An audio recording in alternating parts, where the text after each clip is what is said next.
우리 주변을 보면 유난히 분별력이 뛰어난 사람들이 있습니다. 분별력이 뛰어난 사람은 사람에게 잘 속지 않죠. 그리고 뭔가를 해야 할 때와 하지 말아야 할 때, 나서야 할 때와 멈출 때를 잘 판단합니다. 그래서 분별력이 뛰어난 사람은 상황에 따라서 다른 사람들은 다 어려움을 겪거나 힘든 과정들을 맞이하는데 분별력이 뛰어난 사람들은 그렇지 않게 오히려 상황이 안 좋을수록 어려울수록 더 나은 삶을 살아가는 경우도 없지 않아 있습니다. 그래서 다 같은 인생을 살아가는데 왜 이렇게 차이가 날까? 뭐 여러 가지 이유가 있겠습니다만 그 이유 중에 하나가 분별력의 유무에 따라서 사람들의 삶의 수준이 달라질 수도 있는 겁니다. 그래서 너나 할 것 없이 다 분별력을 가지기를 원하죠. 부모된 마음으로 자녀를 바라볼 때도 우리의 자녀들이 좀 분별력을 갖고 살았으면 좋겠다라는 생각을 가집니다. 왜냐하면 앞서 말씀드린 것처럼 분별력을 가졌느냐 가지지 못하느냐에 따라서 인생이 때로는 한순간에 바뀌기도 하기 때문에 그렇습니다. 그런 측면에서 분별력을 갖는다는 것은 인생을 살아가는 우리들에게 너무나 중요한 문제입니다. 오늘 본문에서 사도는 분별력을 가지라 그렇게 권면하면서 그냥 분별력의 수준이 아니라 하나 더를 덧붙입니다. 영에 속한 사람으로서 분별력을 가져야 한다 그렇게 권면합니다. 사도는 그렇게 권면하면서 사람들을 크게 두 부류로 나누어서 비교해서 편지에 설명을 합니다. 첫 번째는 육에 속한 사람, 두 번째는 영에 속한 사람, 그렇게 사람을 나누어서 설명합니다.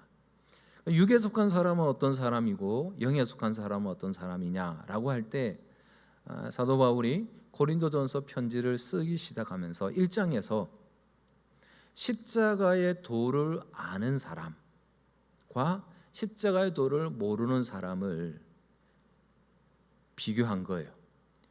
다시 말해서 육에 속한 사람들은 어떤 사람들이냐? 십자가를 미련한 것이다, 어리석은 것이다, 그렇게 여기는 사람은 육에 속한 사람이고, 영에 속한 사람은 어떤 사람입니까? 십자가가 하나님의 능력이고 하나님의 지혜다, 그렇게 믿는 사람은 영에 속한 사람이다 라고 말씀하는 거예요. 그러면 육에 속한 사람과 영에 속한 사람이 어떻게 그렇게 나누어지게 될까? 우리 편에서 뭔가 자격이나 어떤 행위가 있어야 하는가? 그것은 아니라 말씀합니다. 오늘 우리가 본문으로 봉독하지 않았는데요, 10절, 11절 말씀 다 함께 봉독합니다. 시작. 오직 하나님이 성령으로 이것을 우리에게 보이셨으니 성령은 모든 것 곧 하나님의 깊은 것까지도 통달하시느니라. 사람의 일을 사람의 속에 있는 영 외에 누가 알리요? 이와 같이 하나님의 일도 하나님의 영 외에는 아무도 알지 못하느니라. 아멘. 사도는 우리의 지혜로 십자가 복음을 이해한 것도 아니고 우리의 능력으로 구원을 얻은 것도 아니고 성령으로 말미암아 십자가의 도를 알게 되었고 성령으로 말미암아 구원에 이르게 되었다라고 말씀해요.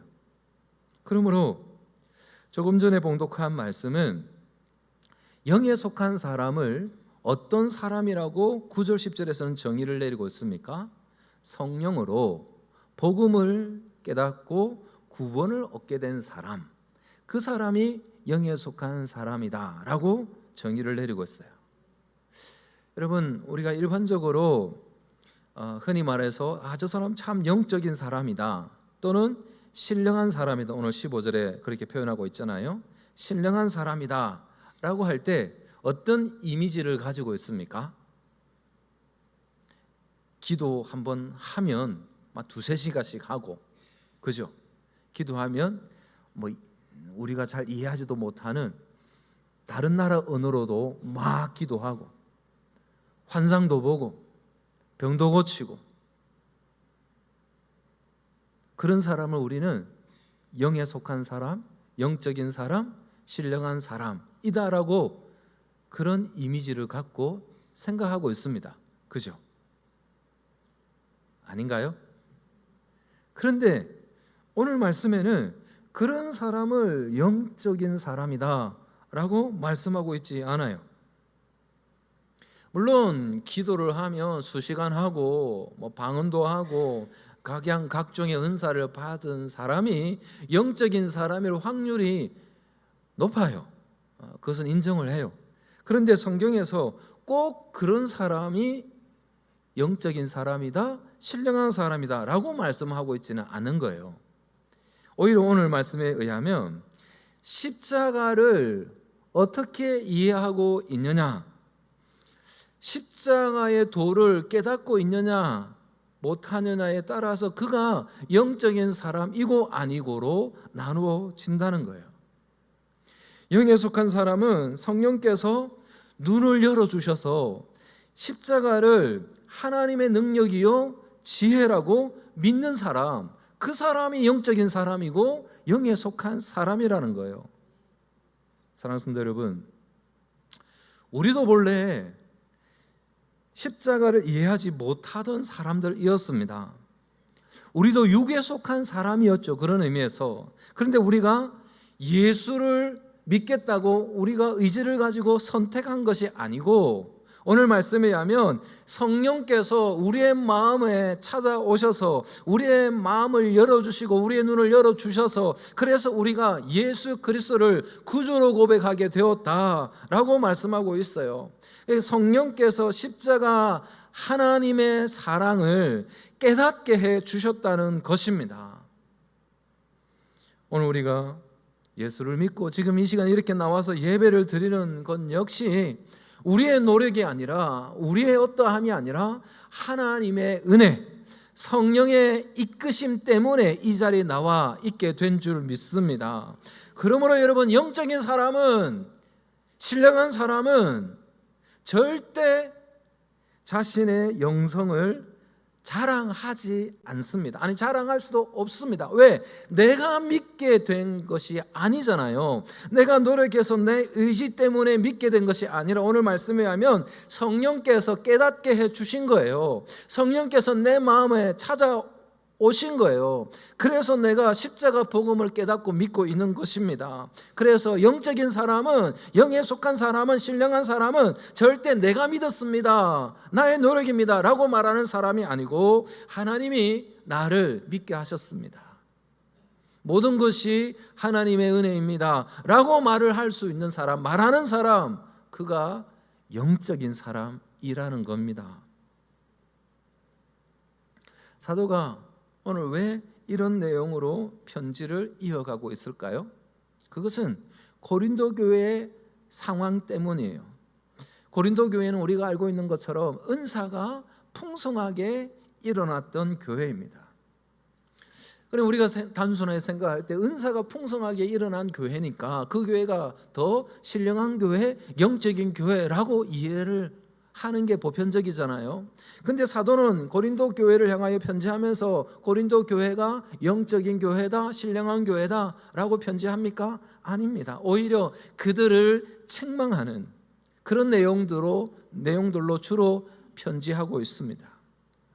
왜 사도가 그렇게 은사가 풍성한 고린도 교회를 향하여서 영적인 교회라 표현하지 않았을까요?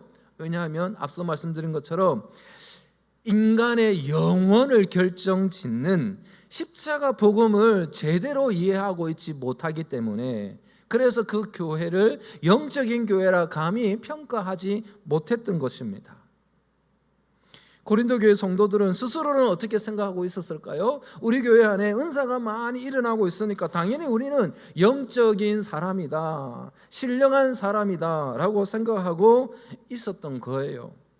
그런데 사도는 고린도 교회 성도들을 영적인 사람이라고 인정하지 않습니다. 오늘 말씀에도 말씀하잖아요. 영적인 일은 영적인 것으로 분별해야 하는데, 사도가 볼 때 고린도 교회 성도들은 영적인 일조차도 육적인 기준을 가지고 판단하고 평가를 하고 있었던 거예요.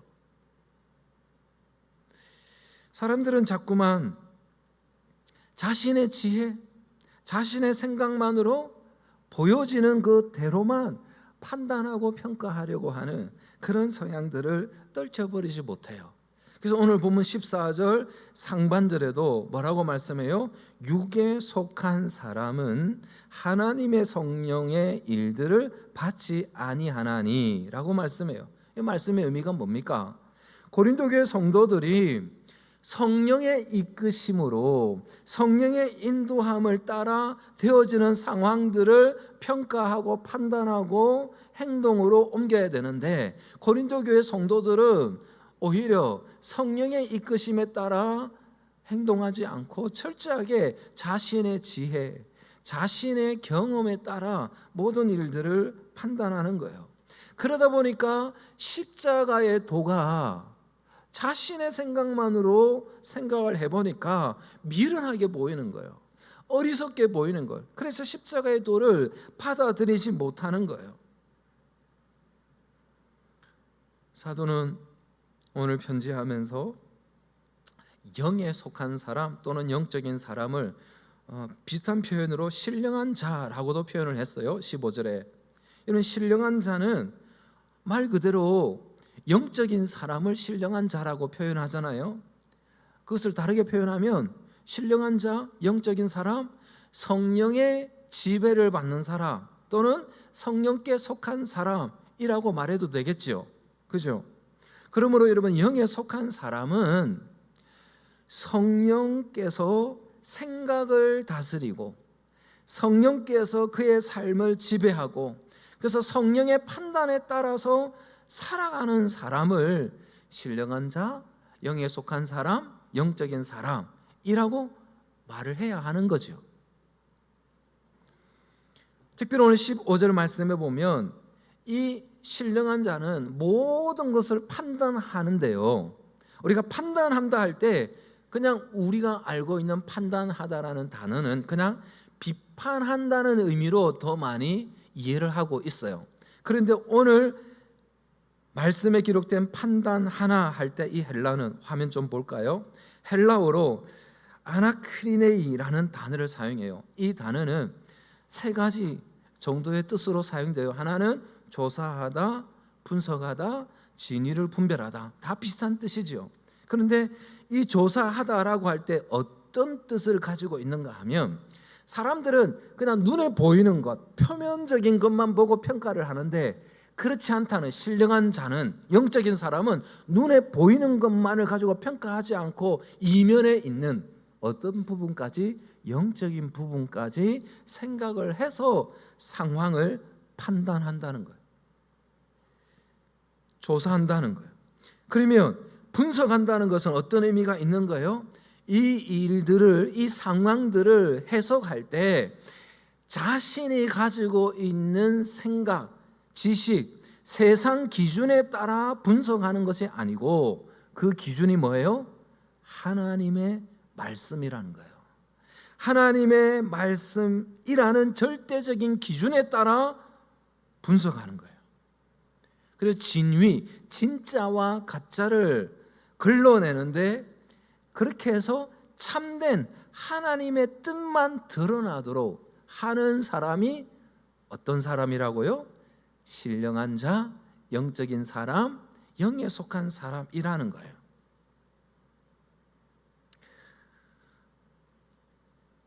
영적인 사람이 어떤 사람인지 오늘 성경은 우리들에게 지금까지 우리가 그냥 개념으로 알고 있는 그 영적인 사람의 모습과 오늘 본문에서 말씀하고 있는 영적인 사람을 표현하는 것은 좀 다르지요. 그죠? 근데 여러분, 이렇게 신령한 자, 영적인 사람이 판단을 할 때 단어적인 뜻으로 제대로 된 조사, 분석, 진위를 따라서 판단을 하는데, 이것은 되어지는 상황이나 현상들을 바라보는 기준이 다르기 때문에 그렇게 판단을 할 수 있는 거예요. 예를 들어서 시력이 안 좋은 분들은 안경을 착용하잖아요. 그죠? 안경을 착용하시는 분이 안경을 착용하지 않고 글을 보면 어떻습니까? 글씨가 흐리게 보이고 어떤 분들은 겹쳐서 보이기도 한다고 그래요. 저는 안경을 껴보지 않아서 잘 몰라요. 그리고 글자가 제대로 읽히지 않죠. 그죠? 그러다가 안경을 다시 딱 끼고 글자를 보면 어때요? 선명하게 보여요. 정확하게 보여요. 세상이 달라진 겁니까? 아니잖아요. 보는 눈이 달라진 거예요. 여러분, 성령은 우리들에게 영적인 안경과 같은 거예요. 성령이 역사하시면 십자가의 도가 깨달아지고 성경의 그 복잡하고 어려운 내용들이 어느 날 믿어지고 이해되는 거예요. 하나님의 뜻이 보이고 죄가 죄로 보이고 은혜가 은혜로 보입니다. 그래서 영에 속한 사람은 판단 기준이 달라요. 그죠? 예컨대 영에 속한 사람은, 영적인 사람은 직장을 선택할 때도 판단 기준이 다르기 때문에 어떤 것을 먼저 생각합니까? 내가 이 직장을 가지게 되었을 때 하나님께서 기뻐하실까? 내가 이 직장을 가지게 되었을 때, 출근하게 되었을 때 믿음 생활을 제대로 할 수 있을까? 그리고 내가 이곳에서 일하는 동안 하나님께서 나를 통해서 영광을 받으실까? 그런 것을 먼저 생각하지요. 그죠? 근데 육에 속한 사람은 뭘 먼저 생각할까요? 그죠? 그걸 먼저 생각하죠. 얼마 준대? 그죠? 내가 그 이 직장에서 자아를 추구할 수 있을까? 내가 성공적인 삶을 살아낼 수 있을까? 그런 것을 먼저 생각하죠. 똑같은 상황인데 판단 기준이 다르기 때문에 선택도 다른 거예요. 여러분, 영에 속한 사람이, 영적인 사람이 이런 하나님의 기준으로 판단할 수밖에 없는 이유가 있어요. 왜 그런 기준을 가지고 판단할 수밖에 없을까? 오늘 보면 16절에서 그 해답을 기록하고 있어요. 16절 하반절입니다. 뭐라고 말씀하고 있어요? 함께 읽습니다. 시작. 우리가 그리스도의 마음을 가졌느니라. 그렇습니다. 성령께서 임하심으로 우리의 마음이 이제 내 마음이 아니에요. 주님의 마음이에요. 주님의 마음을 가졌기 때문에 우리의 판단 기준이 세상 기준이 될 수가 없는 거예요. 영적인 사람은 적어도 영에 속한 사람, 신령한 사람은 예수님의 마음을 품고 있기 때문에 어떤 일을 함에 있어서, 결정함에 있어서, 분별함에 있어서 항상 그 기준이 예수님이라면 어떻게 하셨을까? 그런 기준을 갖고 판단하죠. 그게 영적인 사람입니다. 그러므로 오늘 본문 말씀에서 영에 속한 사람, 신령한 사람, 영적인 사람을 뭐라고 정리를 하면 되겠습니까? 성령으로 복음을 깨닫고 성령의 인도하심을 따라 하나님의 시선으로 세상을 분별하고 살아가는 사람, 그가 신령한 사람, 영적인 사람인 줄 믿습니다. 세상의 기준으로 하나님의 일을 판단하는 사람이 아니라 하나님의 기준으로, 하나님의 시선으로 세상을 판단하는 사람입니다. 이것이 오늘 사도가 우리들에게 분별력을 가진 영에 속한 사람이 되어라고 권면하는 것입니다. 바라기는 저와 여러분들이 성령으로 복음을 깨닫고 성령의 인도하심을 따라 하나님의 시선으로 세상을 분별하고 살아가는 영에 속한 하나님의 백성들이 되시기를 주님의 이름으로 축복합니다. 그러면 우리가 왜 이 땅의 삶을 살아가는 동안 분별력을 가진 영에 속한 사람으로 살아가야 할까? 수많은 이유가 있지요. 그 수많은 이유 중에 오늘 하나만 생각을 해보면, 분별력을 가진 영적인 사람은 거짓의 영을 분별할 수 있습니다. 이런 가끔 하나님의 음성을 들었다, 하나님의 뜻이다 라고 자신 있게 말하는 분들 주변에 있지요. 그죠? 있습니다. 목사님들 가운데도 있어요. 하나님의 뜻이다 하고 자신 있게 이야기했는데 결과가 전혀 다른 결과가 나왔을 때 민망해지는 그런 일들이 있거든요. 주변에 그런 사람들이 있어요. 근데 그런 분들은 그렇게 말을 하고 행동할 때 피해가, 고통이 본인에게만 있으면 또 뭐 본인이 책임지는 것이니까 그럴 수도 있다고 여겨지는데, 다른 사람들에게 피해가 가고 고통을 안겨주는 때가 있어요. 성경에도 나오잖아요. 오늘 편지를 기록한 사도 바울이 되기 전에 사울이었을 때 그랬잖아요. 여러분, 바울이 사울이었을 때 그때 그가 어떤 사람이었어요? 바리새인 중에 바리새인, 율법에 능한 율법 학자였어요. 그러니까 누구보다 하나님의 뜻을 잘 알고 있다고 자타가 인정하는 사람이었습니다. 그런 생각을 갖고 사울은 자신이 열심을 내면 열심을 낼수록 하나님을 위한 것이라고 생각을 했는데, 그런데 사실은 열심을 내면 열심을 낼수록 결국은 예수를 믿는 사람을, 교회를 핍박하는 결과를 낳았잖아요. 더 심각한 것은 그렇게 교회를 핍박하고 예수 믿는 사람들을 잡아서 죽이는 것을 사울은 어떻게 생각했어요? 하나님의 뜻을 이루는 것이다, 하나님의 영광을 위한 것이다 라고 생각을 했다는 거잖아요. 이런 사울의 모습을 통해서 우리가 무엇을 알 수 있습니까?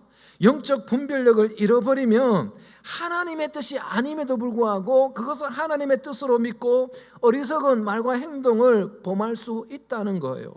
그 결과 자신은 물론 주변 사람들에게까지 피해를 주고 고통을 안겨주는 결과를 낳을 수 있는 거예요. 심지어 교회 공동체에도 심각한 피해를 줄 수 있어요. 그래서 여러분 부탁드립니다. 함부로 하나님 음성 들었다, 하나님의 뜻이다 말하면 됩니까? 조심스러운 거예요. 물론 하나님 음성 들을 수 있어요. 하나님의 뜻을 깨닫게 해주셔서 알 수 있어요. 그러나 최대한 절제를 하셔야 되겠죠. 그죠? 오늘 여러분들의 표정이 별로 은혜가 안 됩니다, 목사님. 여러분, 그렇게 하나님 음성 들었다, 하나님의 뜻이다 그렇게 극단적으로 표현하고 말하는 사람은 이단의 먹잇감이 되기가 쉬워요. 왜냐하면 이단에 딱 어울리는 성향이거든요. 여러분, 이단들의 특징을 한번 보십시오. 이단들은 균형 없어요. 극단적입니다. 여러분, 지금뿐만 아니라 초대교회 시절에도 거짓 영에 넘어지는 사람들이 많이 있었던 거예요. 그래서 사도 요한이 이렇게 권면했어요. 요한 1서 4장 1절입니다. 함께 봉독합니다. 시작. 사랑하는 자들아, 영을 다 믿지 말고 오직 영들이 하나님께 속하였나 분별하라. 많은 거짓 선지자가 세상에 나왔습니다. 아멘. 영을 다 믿지 말라는 거예요. 왜냐하면 거짓 선지자가 많기 때문이라는 거예요. 이것을 오늘 우리에게 적용을 하면 이렇게 말할 수 있어요. 우리는 신앙을 가지고 있기 때문에 낯선 사람을 만날 때 그 사람이 예수 믿는 사람이다 라고 말하면 일단 우리의 마음이 조금 열리는 성향이 있죠. 그죠? 거기다가 그 사람이 몇 대째 믿고 있는 믿음의 가문 사람이다. 그러면 좀 더 마음이 열린 거예요. 거기다가 이 사람이 이미 교회에서 중직을 맡고 있고 교회 일에 누구보다 열심으로 섬기고 있다. 그러면 우리는 쉽게 마음을 엽니다.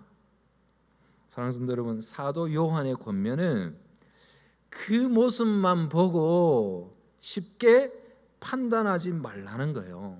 그 사람이 교회 출석하고 있다고, 교회 오래 출석하고 있다고, 그 사람이 교회 일을 많이 하고 있다고 다 믿지 말고 분별하라는 거예요. 어떻게 분별해야 할까요? 앞서 말씀드린 것처럼 거짓 영을 분별하는 가운데 하나의 기준은 영과 육의 균형을 잡고 있느냐, 이게 분별의 하나의 기준입니다. 여러분, 앞서 말씀드린 것처럼 이단들은 늘 한쪽으로 치우칩니다. 이단에 빠진 사람들, 여러분 그 가정이 건강한 가정 보셨어요? 대부분 가정이 깨어집니다. 그렇죠? 이단에 빠진 사람, 잘 다니고 있던 직장 그만두고 거기에 소속된 일을 합니다. 그죠? 이단에 빠진 사람 어느 날 갑자기 집 팔고 논 팔고 다 해서 갖다 줍니다. 왜 정통교회는 그런 일들이 없을까? 저는 늘 궁금해요.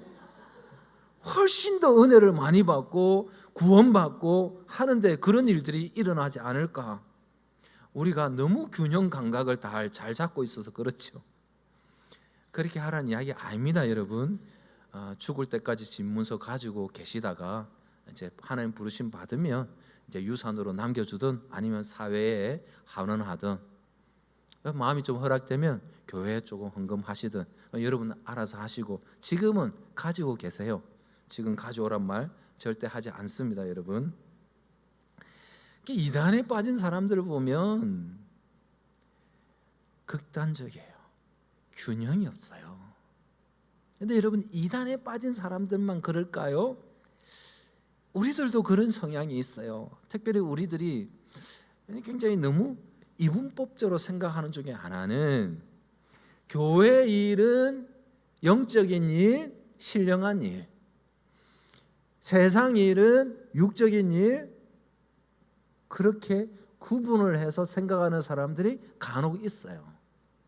그래서 교회 일은 영적인 일이기 때문에 세상 일은 등한히 해도 된다고 생각하는 성향이 있어서 아내들 중에 교회 일을 한다고 집안 일을 전혀 돌보지 않는 그런 아내들이 있습니까? 없습니까? 없어요? 있어요. 남편도 마찬가지예요. 남편도 어느 날 은혜 받으면 다니던 직장도 그만두고 가장 일을 내팽개치고 막 몰두하는 사람들이 간혹 있어요. 여러분, 교회 일이 영적인 일이고 세상 일이 세속적인 일이라 그렇게 생각하면 안 되죠. 하나님께서 우리를 부르실 때 너희는 세상의 소금이다 빛이다 말씀하시고 우리들에게 소명을 주시면서 세상을 하나님의 나라, 하나님의 뜻과 하나님의 공의가 이루어지는 현장으로 세워가라고 우리를 세상 가운데 파송하셨잖아요. 그래서 우리가 믿음을 갖고 신앙을 갖고 세상 속에서 그 일을 하면 그곳이 하나님의 나라가 되기 때문에 그 일이 그 어떤 일보다 거룩한 일입니다. 그래서 여러분, 신앙은 항상 균형을 갖고 지켜가야 하는 겁니다. 사랑하는 성도 여러분, 오늘 사도는 우리들에게 분별력을 가지라 그렇게 권면하면서 분별력을 가지라고만 말을 하지 않고 더 중요한 영에 속한 사람으로서 영적인 분별력까지 더하여 가지라 그렇게 권면합니다. 여러분, 영적인 분별력은 영에 속하지 않고는 가질 수 없는 거예요. 사랑하는 성도 여러분, 지금 우리의 모습을, 또 우리의 삶을 한번 돌아보십시다. 나는 과연 육에 속한 사람인가, 영에 속한 사람인가? 영에 속한 사람으로서 영적인 분별력을 가지고 있는가? 생각을 해보시고, 성령이 우리를 이끄셔서 십자가 복음의 신비를 깨닫게 해 주셨고 구원을 우리들에게 허락해 주셨기에 우리는 이미 영에 속한 사람인 줄 믿습니다. 그렇다면 이제 영에 속한 사람으로서 이제 우리가 세상을 보는 기준이 우리의 지식이나 경험에 따른 판단을 하는 것이 아니라 하나님의 말씀, 하나님의 시선으로 세상을 판단하는 영에 속한 영적인 분별력을 가진 하나님의 백성들이 다 되실 수 있기를 주님의 이름으로 축복합니다. 오늘 날씨도 많이 덥고, 그죠? 이 자리에 나와서 예배 드리는 이 자체가 우리들에게 참 어려운 결단이라고 생각이 되기도 합니다. 그러나 여러분, 이 자리에 나오게 하신 분이 사실은 내 의지가 아니라 하나님이십니다. 성령이 이끄셔서 우리로 하여금 이 자리에 나오게 하셨으니, 설교서도에 제가 말씀드린 것처럼 영적인 사람은 내가 뭔가를 했습니다 말하는 사람이 아닙니다. 주님이 하셨습니다. 주님이 믿게 하셨습니다. 그 사람이 진짜 영적인 사람입니다. 그런 줄 믿고 영적인 사람으로서 이 땅의 삶을 살아가는 우리 모두가 되실 수 있기를 주님의 이름으로 축복합니다.